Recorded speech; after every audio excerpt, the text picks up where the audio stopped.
Hi, I'm Steve Wedge and you're watching Living with Microsoft Office 365.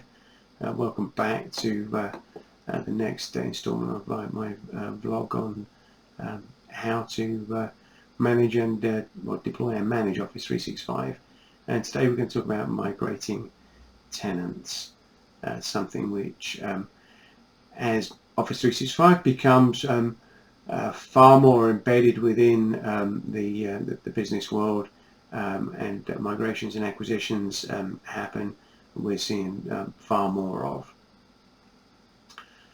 And there are plenty of things that you do need to think about across Azure and Azure AD, which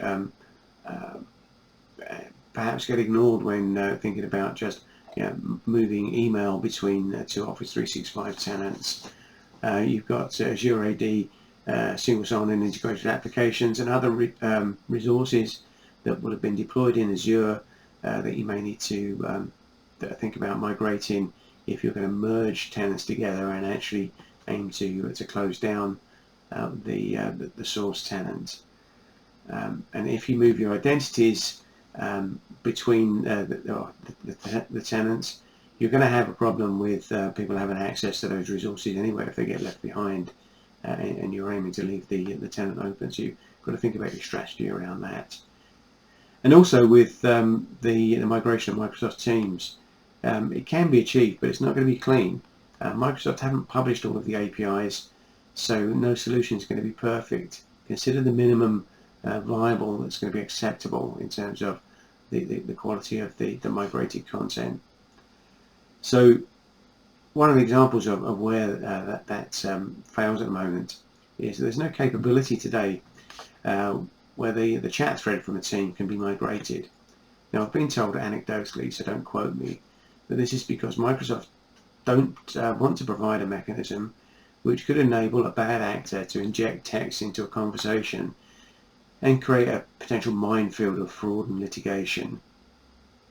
However, the tools which are available do offer a means of retaining an historical audit log of chat, so you can move the team, still have the history of what was said in a chat thread available to be reviewed if necessary, and most of the content, other content, can be moved, including the format of the team, the associated planner with all of the tasks inside it, etc. But you do need to do your homework on tooling. There aren't that many tools available at the moment. But I do know that BitTitan have announced something at Inspire just this week, so that's another area that you might want to consider.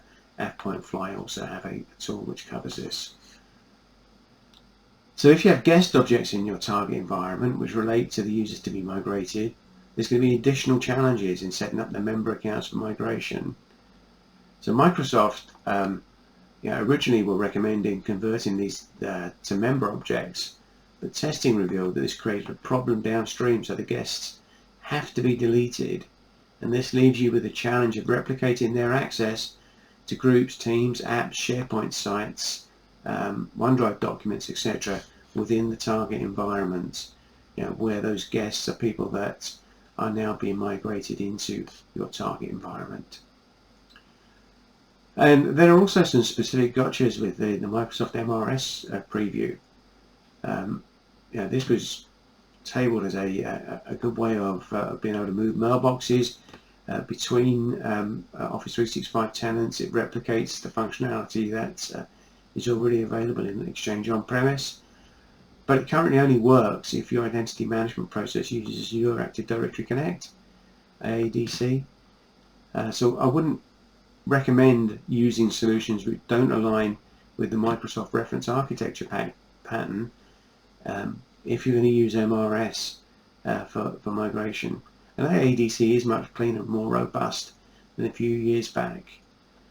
But I do know that Microsoft are working on a next-gen sync solution, and as always with Microsoft, you have to ask whether Exchange Online Product Group are being kept in the loop, so their product set is updated in line with whatever's happening with the Azure AD PG. These groups are never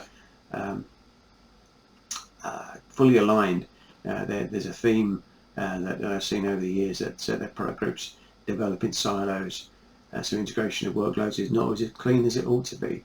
They are getting better, but there are sometimes still gaps. And also, unless you're able to freeze the legacy environment whilst you migrate, there will be new teams, groups, etc. That are being created. So be prepared to revisit discovery information regularly. So make sure you automate that process.